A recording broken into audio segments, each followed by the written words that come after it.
আসসালামু আলাইকুম।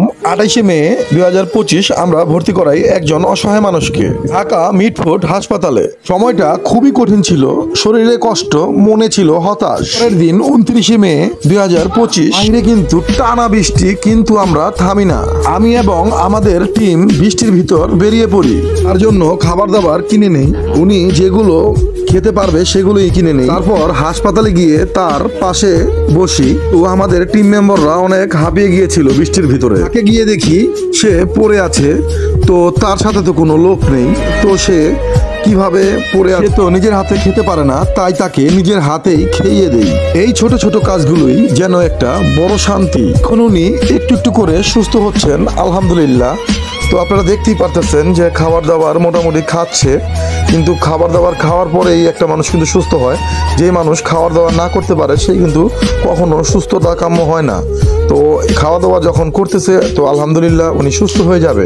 টিম মেম্বাররা কিন্তু অনেক চেষ্টা করতেছে। ওনার মাথা ধরে আছে, দেখতে পারতেছেন ওনার মাথা ধরে আছে, আর ওই আমার ছোট ভাই খাওয়াচ্ছে। তো খুবই ভালো লাগলো বিষয়টি, মানবিক কাজ। কিন্তু একটা বিষয় খুব ভালো লাগলো যে উনি ধীরে ধীরে কথা বলতে পারতেছেন। উনি বলল ওনার স্বামী আছে, সন্তান আছে, যদিও এখনো কিছু স্পষ্ট বলতে পারে না। আমরা বিশ্বাস করি যে আরো 2-4 দিন গেলে অবশ্যই কিছু বলতে পারবে।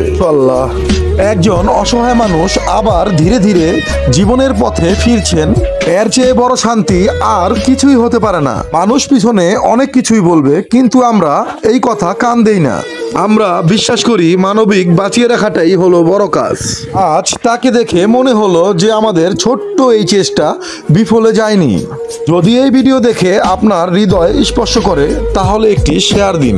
তো আপনার এই এক শেয়ারেই আরেকজন অসহায় মানুষ জীবনের নতুন আলো খুঁজে পাবে। একটু করে সুস্থ হচ্ছে উনি, চোখে আজ আলোর ঝলক, মুখে হালকা হাসি। সেই হাসিটাই যেন আমাদের চোখে জল এনে দিল। মনে হলো এত কষ্ট, এত বৃষ্টি, এত ঝড়ঝাপ সবই যেন সার্থক। আমরা প্রথম যখন দেখেছিলাম তিনি তখন একেবারে নিঃশব্দ ছিলেন। আজ উনি বলছে আমার স্বামী আছে, ছেলে আছে, হয়তো পরিপূর্ণভাবে এখনো ফিরেননি, কিন্তু জীবনের প্রতি তার টান, এইটুকুই আমাদের অনুপ্রেরণা। আমরা জানি সবাই পাশে দাঁড়ায় না, কেউ কটু কথা বলে, কেউ উপহাস করে, কিন্তু আমরা শুধু একটা কথাই মনে রাখি, মানুষের পাশে দাঁড়ানো সবচাইতে বড় ইবাদত। এমন অসহায় মানুষগুলোকেই একটুখানি ভালোবাসা দিলে তাদের জীবন বদলানো সম্ভব।